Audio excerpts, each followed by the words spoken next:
নমস্কার বন্ধুরা, আমি রৌনক, তোমরা দেখছো দ্য বং টিচার। চলো শুরু করি আজকে নতুন ভিডিও। আজকে আমরা চলে এসেছি Tom loses a tooth by Mark Twain এই গল্পটার কোয়েশ্চেন আনসার নিয়ে। তো বেসিক্যালি যা আমাদের টেক্সচুয়াল কোয়েশ্চেনগুলো রয়েছে তার আনসারগুলো আমরা আজকে করে ফেলবো। তো যারা আমার আগের পার্ট 1 আর পার্ট 2 বেসিক্যালি দুটো পার্টে ভাগ করে আমরা গল্পটা এর আগে পড়ে ফেলেছি, যারা যারা সেই ভিডিওগুলো দেখোনি, ওপরে আই বাটনে লিঙ্ক দেওয়া থাকবে, তোমরা সেখান থেকে গিয়ে আগে ভিডিওগুলো দেখে এসো।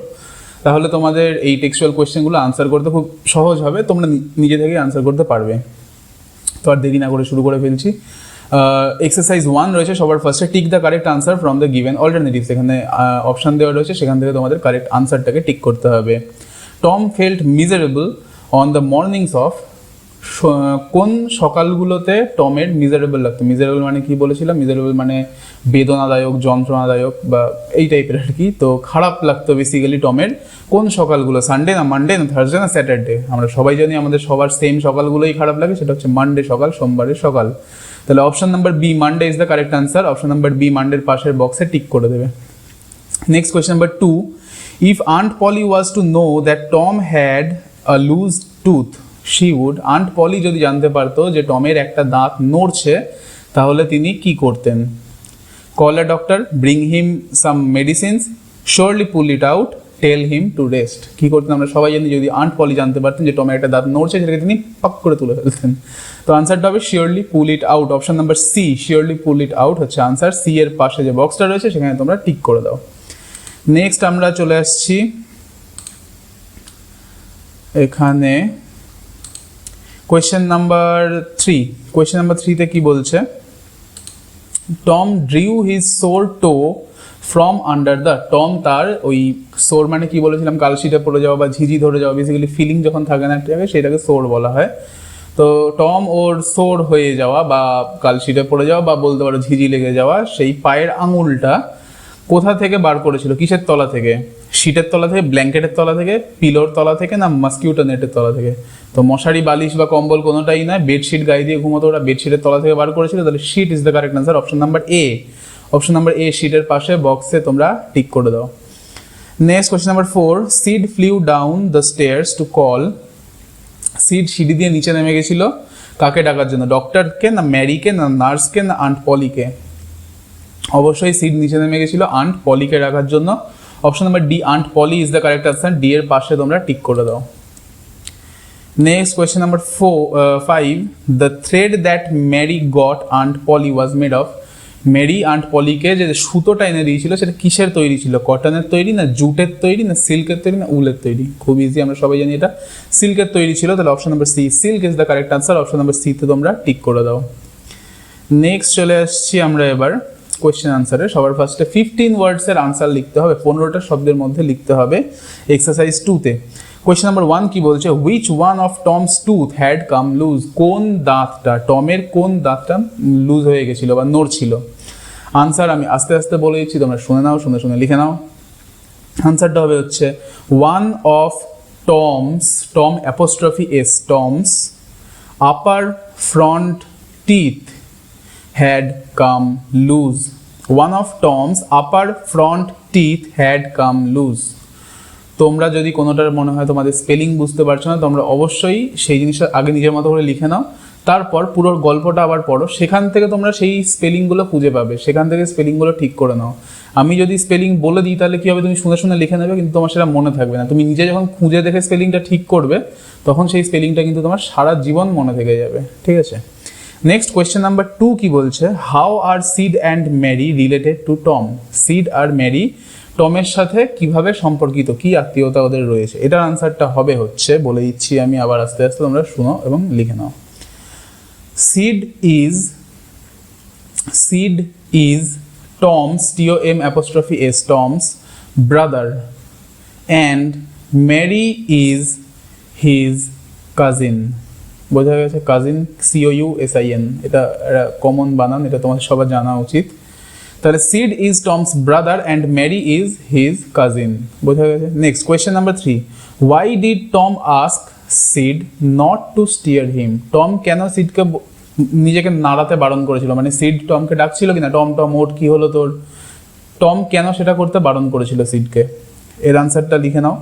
Tom asked Sid, asked, ASKED, আস্কের পাস্ট টেন্স, ঠিক আছে। Tom asked Sid not to stair him, stir STIR, not to stair him because he thought that it would, WOULD, it would kill him। বোঝা গেছে? Tom asked Sid not to stair him because he thought that it would kill him. তাহলে Tom সিডকে ওকে ঝাঁকাতে বারণ করেছিল কারণ ও কি ভাবছিল, Tom ভাবছিল ঝাঁকালে টম মরে যাবে। Next question number 4, Y did Tom pretend his toe was paining? Tom কেন পায়ে আঙুল ব্যথা করার নাটকটা করছিল? প্রিটেন্ড করা মানে ভান করা, ঠিক আছে। কেন টম ভান করছিল ওর পায়ের আঙুল ব্যথা করার? এর আনসারটা লিখে নাও। Tom pretended that his toe was paining because he did not want to go to school। বোঝা গেছে? টম কেন পায়ে ব্যথার নাটক করছিল? কারণ ওর ওই দিন স্কুলে যেতে ইচ্ছে করছিল না, সেই জন্য। আরেকবার বলে দিচ্ছি, শুনে নাও এবং লিখে নাও। Tom pretended that his toe was paining because he did not want to go to school. বোঝা গেছে? নেক্সট আমরা চলে এসেছি এবার এক্সারসাইজ 3-তে, যেখানে রয়েছে আমাদের বড় কোয়েশ্চেন, যেখানে 25 ওয়ার্ডসের মধ্যে আমাদেরকে আনসার লিখতে হবে। কোয়েশ্চেন নাম্বার 1 কি বলছে? What did Tom remember hearing from a doctor? টমের কি মনে আছে একটা ডাক্তারের কাছ থেকে ও কি শুনেছিল, সেই জিনিসটা জানতে চাওয়া হয়েছে। আমি আস্তে আস্তে করে বলে দিচ্ছি, তোমরা সুন্দর করে লিখে নাও। Tom remembered hearing from a doctor that a certain ailment, AILMENT, a certain ailment could lay up a patient for 3 days and make him lose a finger। বোঝা গেছে? এটা পুরোটাই কিন্তু বইয়েই লেখা রয়েছে, তাও আমি আরও একবার বলে দিচ্ছি। Tom remembered hearing from a doctor that a certain ailment could lay up a patient for 3 days and make him lose a finger। মানে কি বেসিক্যালি টমের মনে আছে যে ও একবার একটা ডাক্তারের কাছ থেকে শুনেছিল যে একটা নির্দিষ্ট অসুখ আছে, যে অসুখটা হলে পরে একটা মানুষ 3 দিন অবধি বিছানায় পড়ে থাকে এবং কি হয়, তার একটা আঙুল হারিয়ে যায় বা কেটে ফেলতে হয় বা বাদ দিয়ে দিতে হয়। Next question number 2, how did Aunt Polly react to the news that Tom was dying? তাহলে টম যে মারা যাচ্ছে, এটা সিড এসে বললো আন্ট পলিকে যে টম মারা যাচ্ছে, কাকিমা তাড়াতাড়ি চলো। এটা শুনে আন্ট পলির কি রিয়াকশন হয়েছিল সেটা জানতে চাওয়া হয়েছে। তো প্রথমত আন্ট পলি বিশ্বাস করতে চায়নি ফার্স্টে, আর তারপর আন্ট পলি ছুটে ছুটে যাচ্ছিল টমের কাছে, তখন আন্ট পলির পুরো মুখটা ফ্যাকাশে হয়ে গেছিলো আর ওনার ঠোঁটগুলো কাঁপছিল উত্তেজনায়। এই জিনিসটা আমাদের লিখে ফেলতে হবে, আমি বলছি তোমরা শুনে শুনে লিখে নাও। দরকার হলে পজ করো, একটুখানি শোনো, পজ করো, লেখো, দরকার হলে 10 সেকেন্ড করে পিছিয়ে যাও, আবার শোনো, আবার লেখো, এরকম করে তোমরা মধ্যে কথা লিখে নাও, ঠিক আছে। আনসারটা হচ্ছে, after hearing the news that Tom was dying, Aunt Polly at first did not believe it, but then she grew pale and her lips trembled while she rushed upstairs। আরও একবার বলে দিচ্ছি, after hearing the news that Tom was dying, Aunt Polly at first did not believe it, but then she grew pale and her lips trembled while she rushed upstairs। বোঝা গেছে? Next question number 3, how was Tom's loose tooth taken out? কিভাবে টমের যে দাঁতটা নড়ছিল সেটাকে তোলা হয়েছিল, এই বর্ণনাটা জানতে চাওয়া হয়েছে। তো কীভাবে তোলা হয়েছিল? আন্ট পলি ফার্স্টে একটা সিল্কের সুতো আনিয়েছিলেন মেডিকে দিয়ে, তারপর সেই সিল্কের সুতোটার একটা প্রান্ত দাঁতে বেঁধেছিলেন, আরেকটা প্রান্ত খাটের স্ট্যান্ডের সাথে বেঁধেছিলেন, তারপর টান মেরেছিলেন, দাঁতটা উঠে এসে খাটের স্ট্যান্ডের সাথে ঝুলছিল। জিনিসটা আশা করি মনে আছে সকলেরই। তো আমি আনসারটা বলে দিচ্ছি এবার আস্তে আস্তে, তোমরা লিখে নাও। Aunt Polly took a silk thread, fastened one end of it, fastened এটার স্পেলিং তোমরা বইয়ে পেয়ে যাবে, ওখান থেকে চেক করে লিখবে, ঠিক আছে? আমি বলে দেবো না, ওখান থেকে চেক করে লিখলে তোমাদের এই ফ্যাসেন্ড স্পেলিংটা মনে থাকবে সারা জীবন। ফ্যাসেন্ড মানে বাঁধা। তো fastened one end of it to Tom's tooth and the other end to the bedpost.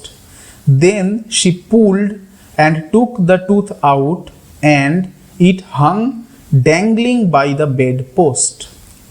বইয়ে যেটা লেখা রয়েছে সেটাকে আমি জাস্ট একটুখানি মডিফাই করে এদিক ওদিক করে বলছি, ঠিক আছে? আরও একবার বলে দিচ্ছি, আস্তে আস্তে তোমরা শুনে নাও এবং লিখে নাও। Aunt Polly took a silk thread, fastened one end of it to Tom's tooth and the other end to the bed post. Then she pulled and took out the tooth and it hung dangling by the bed post. বোঝা গেছে আশা করি। সবাই লিখে নিয়েছো, যারা লিখতে পারোনি তাদের আমি আবারও বলছি, তোমরা 10 সেকেন্ড করে পেছাও, আবার শোনো, পজ করে করে লিখে নাও পুরোটা, ঠিক আছে? আর স্পেলিংগুলো অবশ্যই তোমরা বই থেকে একবার পুরো গল্পটা পড়ে নিয়ে স্পেলিংগুলো চেক করে নেবে যে ঠিকঠাক আছে কি না, কারণ স্পেলিং ভুল হলে কিন্তু আনসারে মার্কস কাটা যাবে। তো এখানেই আমাদের কম্প্রিহেনশন এক্সারসাইজ শেষ হয়ে যাচ্ছে। এরপরে আমাদের চলে আসছে গ্রামার এক্সারসাইজ, সেটা আমরা নেক্সট ভিডিওতে সলভ করব। তো দেখা হচ্ছে নেক্সট ভিডিওতে, ততক্ষণ যেন সবাই ভালো থেকো। আর এই ভিডিওটা যদি তোমাদের ভালো লেগে থাকে তাহলে অবশ্যই ভিডিওটা করে ফেলো লাইক, ভিডিওটা করে ফেলো শেয়ার তোমার সমস্ত বন্ধুদের সাথে যাদের যাদের এই গল্পটা সিলেবাসে রয়েছে। আর যদি এখনো অবধি তোমরা চ্যানেলটাকে সাবস্ক্রাইব না করে থাকো তাহলে চ্যানেলটাকে করে ফেলো সাবস্ক্রাইব, তারপর সাথে বেল আইকনটা চেপে দাও, অল করে দাও, যাতে আমি যখন নতুন কোনো ভিডিও আপলোড করি তোমাদের কাছে পৌঁছায় নোটিফিকেশন। আর যদি কারোর এখনো কোনো ডাউট বা কোয়েশ্চেন থেকে থাকে বা কোনো সাজেশন থেকে থাকে এরপরে আমার কী বানানো উচিত, কীভাবে বানানো উচিত, তাহলে তোমরা অবশ্যই কমেন্ট সেকশনে এসে জানাতে পারো, আমি তোমাদের সকলকে রিপ্লাই দেবো। তো দেখা হচ্ছে পরের ভিডিওতে, ততক্ষণ যেন সবাই ভালো থেকো, গুড বাই।